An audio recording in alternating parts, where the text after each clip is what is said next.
Welcome to స్వతంత్ర TV. నా పేరు రహీం. ముందుగా హెడ్లైన్స్ చూద్దాం.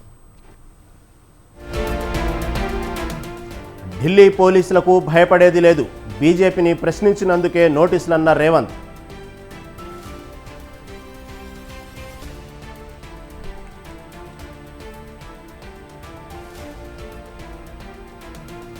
హోంమంత్రి మాటలు మార్ఫింగ్ చేయడం పెద్ద నేరం, విష ప్రచారంపై రేవంత్ క్షమాపణలు చెప్పాలన్న కిషన్ రెడ్డి.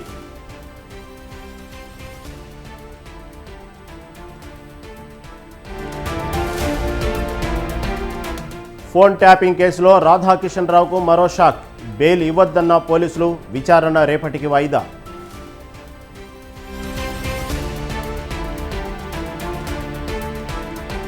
లంచాలు వివక్ష లేకుండా పాలన అందించాం, మరోసారి వైసీపీని గెలిపించాలన్న జగన్.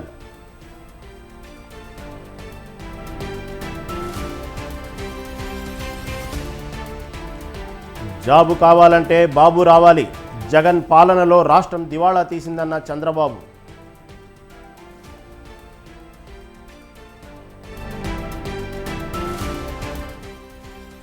దూసుకుపోయిన స్టాక్ మార్కెట్లు, సెన్సెక్స్ 941 పాయింట్లు, నిఫ్టీ 223 పాయింట్ల లాభం.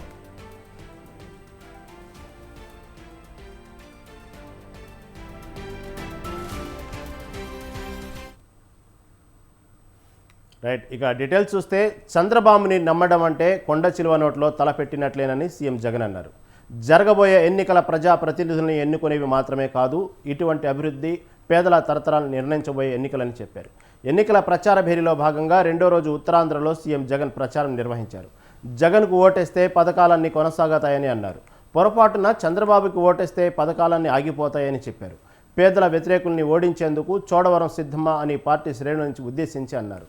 ఎన్నికలు వచ్చే 5 ఏళ్ల భవిష్యత్తును నిర్ణయించే ఎన్నికలని జగన్ అన్నారు.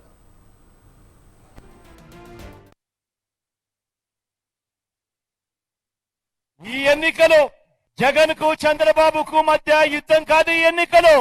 ఈ ఎన్నికలు పేదలకు చంద్రబాబు మోసాలకు మధ్య ఈ ఎన్నికలు అన్నది గుర్తుపెట్టుకోండి. మీ జగన్కు మీ ఓటు వేస్తే పథకాలన్నీ కొనసాగింపు, పొరపాటున చంద్రబాబుకు ఓటు వేస్తే పథకాలన్నీ ముగింపు, మళ్ళీ మోసపోవటం. పొరపాటున చంద్రబాబుకు ఓటేస్తే మళ్ళీ చంద్రముఖి నిద్ర లేస్తుంది. లకలక అంటూ మీ రక్తం తాగేందుకు మరో 5 ఏళ్లు మీ ఇంటి తలుపులు కొడుతుంది. ప్రతి ఒక్కరూ ఇది గుర్తు పెట్టుకోమని మీ అందరితోనూ కూడా కోరుతా ఉన్నాను. మీ అందరికీ ఇంటింటికి మంచి చేసిన మీ బిడ్డ ఒక్కడే ఒకవైపున ఉన్నాడు, మరోవైపున కూటమిగా ఇదే మోసాల చంద్రబాబు, ఇదే దత్తపుత్రుడు, ఇదే బీజేపీ, వీరందరి కుట్రలు కుతంత్రాలు, వీరందరి అబద్ధాలు, వీరందరి మోసాలు, వీరికి తోడు నోటాకొచ్చినన్ని ఓట్లు కూడా రాని ఓ చంద్రబాబు కాంగ్రెస్, వీరంతా కూడా జగన్ను ఓడించాలని, మరి మీ జగన్ పేదల్ని గెలిపించాలని. ఇందులో స్వయంగా చంద్రబాబు సంతకం పెట్టి ముఖ్యమైన హామీలు అని అంటూ ఇదే పెద్ద మనిషి మీ ఇంటింటికి పంపించాడు ఈ పాంఫ్లెట్. 3 ఫోటోలతో కూటమిగా జతకొట్టి మీ ఇంటికి పంపించిన ఈ పాంఫ్లెట్లో చెప్పిన ముఖ్యమైన హామీలలో కనీసం ఇందులో చెప్పినటివి ఏదైనా ఒక్కటైనా అమలయ్యాయా అని అడుగుతా ఉన్నాను. పోనీ ప్రత్యేక హోదా ఇచ్చాడా అని అడుగుతా ఉన్నాను. మరి ఇలాంటి వ్యక్తిని నమ్ముతారా? ఇప్పుడు ఏమంటా ఉన్నారు ఇదే ముగ్గురు ఏమంటా ఉన్నారు? ఇప్పుడు ఇదే ముగ్గురు మళ్ళీ ప్రజలను మోసం చేసేందుకు ఈరోజు సూపర్ 6 అంటా ఉన్నారు. అప్పట్లో ముఖ్యమైన హామీలు అన్నారు, ఇప్పుడు సూపర్ 6 అట, సూపర్ 7 అట, ఇంటింటికి కేజీ బంగారం అట. నమ్ముతారా? ఇంటింటికి బెంచ్ కారు కొనిస్తారట. నమ్ముతారా? 2 చేతులు పైకెత్తాలి. ఇలా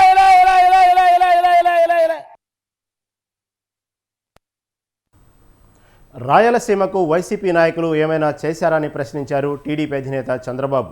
డోన్లో ప్రజాగళం సభలో పాల్గొన్న చంద్రబాబు వైసీపీ పాలనపై ఫైర్ అయ్యారు. ప్రాజెక్టులు కట్టారా అని నిలదీశారు. ఏమీ చేయని నాయకులకు ఓట్లు ఎందుకు వేయాలని అడిగారు. పార్టీ రంగుల పేరుతో 100 కోట్లు ఖర్చు పెట్టారని ఆరోపించారు. సైకోకు రంగు వేసి శాశ్వతంగా ఇంటికి పంపాలంటూ ఫైర్ అయ్యారు. పట్టాదారు పాసు పుస్తకంపై జగన్ ఫోటో వేసుకున్నారన్న చంద్రబాబు ప్రజల భూములను జగన్ పేరుతో రాసుకుంటున్నారని ఆరోపించారు. ఏం తమలో కరెంటు ఛార్జీలు పెరిగాయా లేదా? ఎన్నిసార్లు పెరిగాయి? 9 సార్లు పెరిగాయా లేదా? నేను వస్తే కరెంటు ఛార్జీలు పెరగవు, కరెంటు కోతలుండవు. మీరే కరెంటు ఉత్పత్తి చేసుకునే స్వేచ్ఛ ఇస్తా. ప్రతి పొలంలో మీరు కరెంటు ఉత్పత్తి చేస్తారు, ఇంటి పైన కరెంటు తయారు చేసుకుంటారు. మీరు వాడుకున్న కరెంటు మిగులు కరెంటు గ్రిడ్కి ఇస్తే కొనుక్కొని డబ్బులు ఇస్తా మీకు. అది నా తెలివితేటలు. సైకో తెలివితేటలు జలగమారుగా మీ రక్తాన్ని తాగేయడమే ఆయన పని. ఏది కావాలో తమ్ముళ్ళు అని మిమ్మల్ని అడుగుతున్నా నేను. ఏం తమ్ముళ్ళు కరెంటు ఛార్జీలు పెరిగాయా? రిజర్వేషన్ అంశంపై స్పందించిన మాజీ ఎమ్మెల్యే జగ్గారెడ్డి బీజేపీ నేతలపై మండిపడ్డారు. తెలంగాణలో వ్యతిరేకతను గుర్తించిన కమలనాథులు ఎస్సీ ఎస్టీ బీసీలకు అనుకూలంగా ఉన్నామని ప్రచారం చేసుకునేందుకే సీఎం రేవంత్ రెడ్డికి నోటీసులు ఇచ్చారని ఆగ్రహం వ్యక్తం చేశారు. పూర్తి స్థాయిలో ఏది ఈ 400 సీట్లు అదే కదా ఈ సినిమా. ఈ కథ అంత ఏంది? ఈ 400 మెజార్టీ సీట్లు వస్తే ఎస్సీ ఈ యొక్క అంబేద్కర్ గారు తీసుకొచ్చిన ఈ రాజ్యాంగాన్ని మొత్తము ఎత్తివేసి కొత్త రాజ్యాంగాన్ని తీసుకురావాలని ఒక కుట్ర జరుగుతుంది అనేది కాంగ్రెస్ యొక్క ఎస్సీ ఎస్టీ బీసీ మైనార్టీల పక్షాన ఒక వాదన జరుగుతున్నది. ఈ ఎస్సీ ఎస్టీ బీసీల మైనార్టీల ఈ రిజర్వేషన్ల మీద సడన్లీగా తెలంగాణ మీద ఎందుకే ప్రేమ వచ్చిందంటే, తెలంగాణలో ఇది వ్యతిరేకత మొదలయ్యింది. ఈ వ్యతిరేకత పోవాలి అని అంటే ముఖ్యమంత్రి రేవంత్ రెడ్డి గారు నోటీసులు ఇవ్వాలి. వాళ్ళు మేము ఎస్సీ ఎస్టీ బీసీలకి అనుకూలంగా ఉన్నామని ఒక ప్రచారం చేసుకోవడానికి గాంధీ భవన్కి వచ్చారు. సోషల్ మీడియా మా వాళ్ళకి ఇచ్చారు. లీగల్గా మా లీగల్ సెల్ రామచంద్ర రెడ్డి అదంతా కూడా వాళ్ళకు నోటీస్ తీసుకున్నాడు. ఇదంతా అల్టిమేట్ ఈ ఎన్నికల కోసము బీజేపీ సీట్లు దెబ్బ పడుతుందనే ఒక భయంతో అకస్మాత్తుగా ఢిల్లీ పోలీసులు బీజేపీ బీఆర్ఎస్ ఒక్కటేనని కాంగ్రెస్ తప్పుడు ప్రచారం చేసిందని మండిపడ్డారు కేంద్ర మంత్రి కిషన్ రెడ్డి. మీకు మేము మాకు మీరు అన్నట్టుగా కాంగ్రెస్ బీఆర్ఎస్ ఎంఐఎం ఒక్కటై మళ్లీ వాళ్లే తమపై అసత్య ప్రచారం చేస్తున్నారని ఆగ్రహం వ్యక్తం చేశారు. ఇదే కుటిల నీతిని వాళ్ళు అవలంబించారు. బీజేపీ బీఆర్ఎస్ ఒకటైనటువంటి తప్పుడు మాట చెప్పేటువంటి ప్రయత్నం చేశారు. ఈరోజు ఎంతకు దిగజారంటే భారతీయ జనతా పార్టీని అడ్డుకోవాలనే దుర్మార్గంతో బీఆర్ఎస్ పార్టీ కాంగ్రెస్ పార్టీ ఈ రెండు కూడా ఏకమై ఈరోజు బీజేపీని నిలువరించాలనేటువంటి ఆలోచనతో ఈరోజు జత కట్టారు. ఈ రెండు పార్టీలకు తోడు ఎంఐఎం పార్టీ, వీళ్ళ ముగ్గురు కలిసి ఒప్పందం కుదుర్చుకొని మీకు మేము మాకు మీరు మన ఇద్దరికి ఎంఐఎంఐ అనే విధంగా 3 పార్టీలు కుమ్ముక్కై ఈరోజు తీవ్రమైనటువంటి తప్పుడు ప్రచారము, అబద్ధాల ప్రచారము, బురదజాలేటువంటి ప్రచారము కలిసికట్టుగా చేస్తుంది. తెలంగాణలో ఇదే కుటిల నీతిని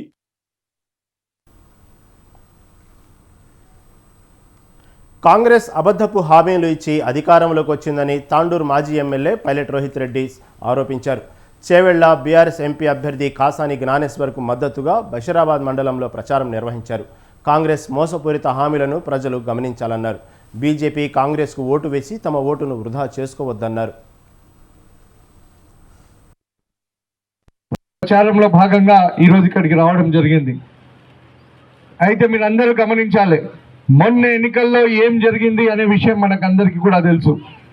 మనము అతి తక్కువ ఓట్లతోని మనం ఓటమికి గురైనాం. మరి దానికి కారణం కూడా మీకు అందరికీ తెలుసు. మనతోని ఉండి మన తిన్నింటి వాసాలు లెక్క పెట్టినట్టు మన పక్కనే ఉండి మనకు మోసం చేసిన వాళ్ళు కాబట్టే మనం ఈరోజు ఓటమికి గురైనాం. ప్రచారంలో తెలంగాణ అస్తిత్వాన్ని కాపాడగల ఏకైక పార్టీ తెలంగాణ జనసమితి అన్నారు కోదండరాం. పార్టీ 6వ ఆవిర్భావ దినోత్సవం సందర్భంగా కరీంనగర్ జిల్లా కేంద్రంలో అమరవీరుల స్తూపానికి పూలమాలలు వేసి నివాళులర్పించారు. గత 5 సంవత్సరాలుగా తెలంగాణ జనసమితి పార్టీ ఆధ్వర్యంలో అనేక పోరాటాలు నిర్వహించామన్నారు.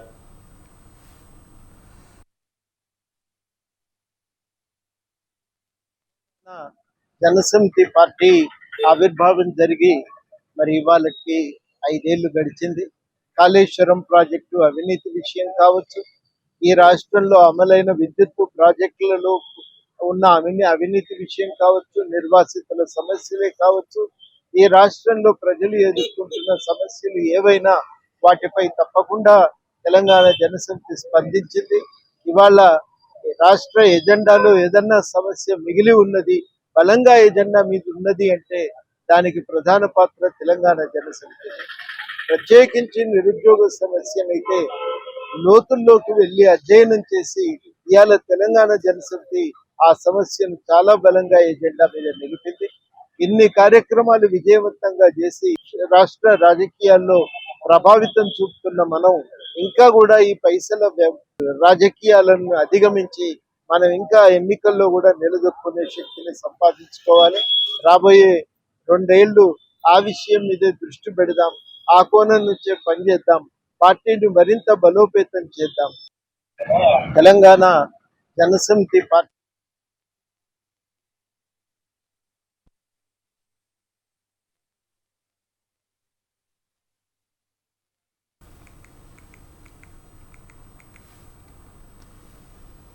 హైదరాబాద్ పార్లమెంట్ పరిధిలో కాంగ్రెస్ పార్టీ మళ్లీ గెలుస్తుందని పార్టీ ఎంపీ అభ్యర్థి సమీరుల్లా అన్నారు. హైదరాబాద్ అభివృద్ధి చెందాలంటే కాంగ్రెస్ పార్టీకి ఓటు వేయాలని విజ్ఞప్తి చేశారు. తనను అత్యధిక మెజార్టీతో గెలిపించాలని కోరారు. బీజేపీ మతతత్వ పార్టీ అని మతం కులం విభజించి ఓట్లు అడుగుతున్నారని ఆగ్రహం వ్యక్తం చేశారు.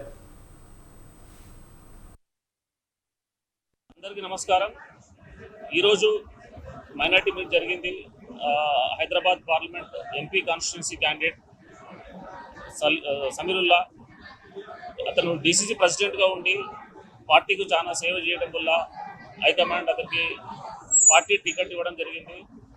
ఆల్రెడీ క్యాంపెయినింగ్ షురూ అయిపోయింది. తెలంగాణలో ఆల్రెడీ కాంగ్రెస్ గవర్నమెంట్ ఉంది.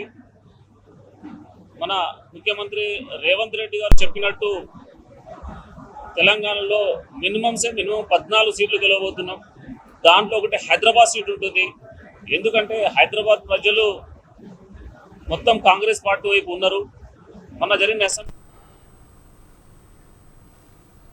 రాష్ట్రం అభివృద్ధి చెందాలంటే ఎన్డీఏ కూటమి అధికారంలోకి రావాలని రంపచోడవరం ఎన్డీఏ కూటమి అభ్యర్థి మిరియాల శిరీషాదేవి అన్నారు. అల్లూరు జిల్లా చింతూరు ఏజెన్సీలో మోతగూడెం, పొల్లూరు, డొంకరాయి, మంగంపాడు ప్రాంతాల్లో ఎన్నికల ప్రచారం నిర్వహించారు.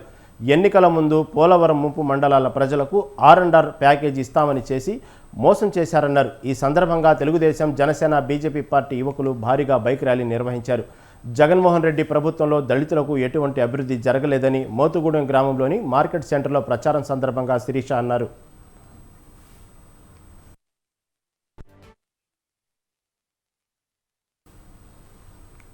పశ్చిమ గోదావరి జిల్లా మొగల్తూరులో సినీ డాన్స్ మాస్టర్ జానీ సందడి చేశారు. జనసేన, టీడీపీ, బీజేపీ పార్టీ ఉమ్మడి అసెంబ్లీ అభ్యర్థి బొమ్మిడి నాయర్ను తరపున ఎన్నికల ప్రచారానికి మొగల్తూరు వచ్చిన జానీ మాస్టర్ను చూసేందుకు పెద్ద ఎత్తున అభిమానులు తరలివచ్చారు. మొగల్తూరు దయల్దాస్ పేటలో ముస్లిం సోదరులతో ముఖాముఖి, అనంతరం ముస్లిం ముఖ్య నాయకులకు జానీ మాస్టర్ కలిశారు. తర్వాత మొగల్తూరులో మెగాస్టార్ చిరంజీవి జీవించిన ఇంటిని సందర్శించారు. చిరంజీవి చిన్ననాటి విషయాలను ప్రస్తుత ఇంటి యజమాని సత్యనారాయణ అడిగి తెలుసుకున్నారు.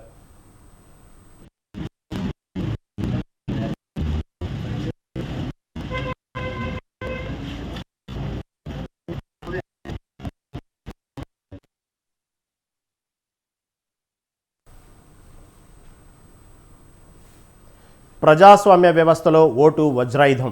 మెరుగైన పాలనకు బంగారు బాటలు వేస్తూ మన తలరాతలను మార్చే శక్తి ఒక్క ఓటుకు మాత్రమే ఉంది. అంతటి విలువైన ఓటును ప్రలోభాలకు తలొగ్గి వృధా చేస్తే పాలన గాడి తప్పుతుంది, అభివృద్ధి అస్తవ్యస్తమవుతుంది. తద్వారా మనమే కాదు, రాబోయే తరాల మనుగడ ప్రశ్నార్థకంగా మారుస్తుంది.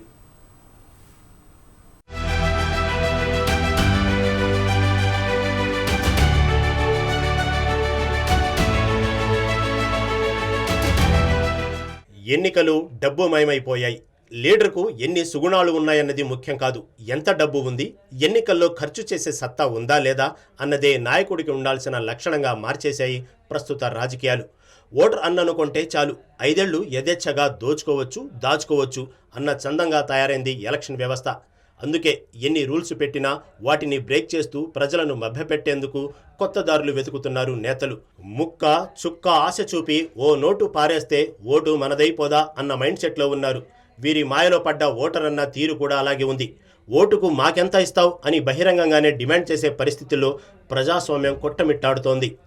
ప్రజాస్వామ్య వ్యవస్థలో ఓటు హక్కు ఎంతో విలువైనది. అందుకే డబ్బుకు మద్యానికి లొంగకుండా నిజాయితీ పరులైన నేతలను, దేశ భవితకు పౌరుల సంక్షేమానికి పాటుపడే శక్తియుక్తులు కలిగిన నేతలను చట్టసభల్లోకి పంపించాలి. నిజాయితీ పరులైన నేతలకు పట్టం కడితే దేశం అభివృద్ధి పథంలో ఉంటుంది. అందుకే రాబోయే ఎన్నికల్లో సరైన అభ్యర్థికి పట్టం కడితే మన జీవితాలే మారుతాయి. ఎలాంటి ప్రలోభాలకు లొంగకుండా యువత ఓటు హక్కును తప్పక వినియోగించుకోవాలి. ప్రజాస్వామ్యాన్ని ఖూనీ చేస్తూ సమాజంలో నీతి తప్పిన నేతలను అందలమెక్కిస్తే నేరస్తులు ఆరాధ్యులుగా మారతారు. విలువలు పతనమై అవకాశవాదం రాజ్యమేలుతుంది. అవినీతి తాండవిస్తుంది. అభివృద్ధిని గాలికొదిలేసి తమ వాటాల కోసం తపన పడతారు. అందుకే అలాంటి అరాచక శక్తుల ఆట కట్టించేది శక్తి ఓటుకు మాత్రమే ఉంది. అలా కాకుండా డబ్బు, మద్యం కోసం నేరస్తులను, అవినీతి పరులకు అధికారం అప్పగిస్తే దేశ భవిష్యత్తు నిర్వీర్యమయ్యే ప్రమాదం ఉంది. అందుకే వజ్రాయుధమైన ఓటుతో సమర్థవంతమైన నాయకుడిని ఎన్నుకొండంటూ ఎందరో రాజకీయ నిపుణులు హెచ్చరిస్తున్నారు. ప్రతి ఒక్కరు కూడా అందరూ ఈ ఓటు హక్కును వినియోగించుకోవాలి. అది కూడా మంచి అభ్యర్థిని చూసి ఎంచుకోవాలి. డబ్బుకు కానీ మద్యానికి కానీ లొంగి ఎవరికంటే వారికి ఓటు వేయడం మంచిది కాదు. దయచేసి మన యువకులకు మంచి జరగాలంటే మంచి అభ్యర్థిని ఎంచుకొని ఓటేయాలని అందరికీ మా యొక్క సూచన. ఇకపోతే 18 ఏళ్లు నిండిన ప్రతి పౌరుడికి ప్రజాస్వామ్యం ఓటు హక్కు కల్పించింది. అయితే నేనొక్కడినే ఓటు వేయకపోతే ఏమవుతుందిలే అనే భావనతో చాలామంది పోలింగ్కు దూరంగా ఉంటున్నారు. ఇది కూడా దేశ భవిష్యత్తుకు ప్రమాదమే. ఎన్నికల్లో ప్రతి ఓటు కీలకమే. ఈ విషయాన్ని మరిచి అక్షరాస్యులు సైతం తమ ఓటు హక్కును వృధా చేస్తూ ప్రజాస్వామ్యానికి భంగం కలిగించేలా వ్యవహరిస్తున్నారు. అలా కాకుండా సరైన లీడర్ గెలుపు కోసం పాటుపడితే ప్రస్తుతం నడుస్తున్న మనీ ట్రెండ్ పాలిటిక్స్కు చమరగీతం పాడవచ్చు. దేశ భవితకు, పౌరుల సంక్షేమానికి పాటుపడే నాయకులు, విచక్షణ కలిగిన నేతలు చట్టసభల్లో కొలువుదీరితేనే మన ఎన్నికల ప్రక్రియ సార్థకత లభిస్తుంది. అందుకే విఘ్నతతో నిజాయితీపరులైన నేతలకు పట్టం కడితే దేశాభివృద్ధి సాధ్యమవుతుంది. అలా కాకుండా అవినీతి పరులు రాజ్యమేలితే ధరలు అదుపులో ఉండవు. ప్రతి రంగం కుంటుపడుతుంది. చివరకు కనీస వసతులు కూడా గగనమైపోతాయి. ఉపాధి అవకాశాలు లేక ప్రజల జీవితాలే దుర్భరమవుతాయి. అందుకే ఓటరుగా మన వంతు కర్తవ్యాన్ని నిర్వర్తిద్దాం. సమర్థవంతుడైన నాయకుడిని ఎన్నుకొని బంగారు భవితకు బాటలు వేద్దాం.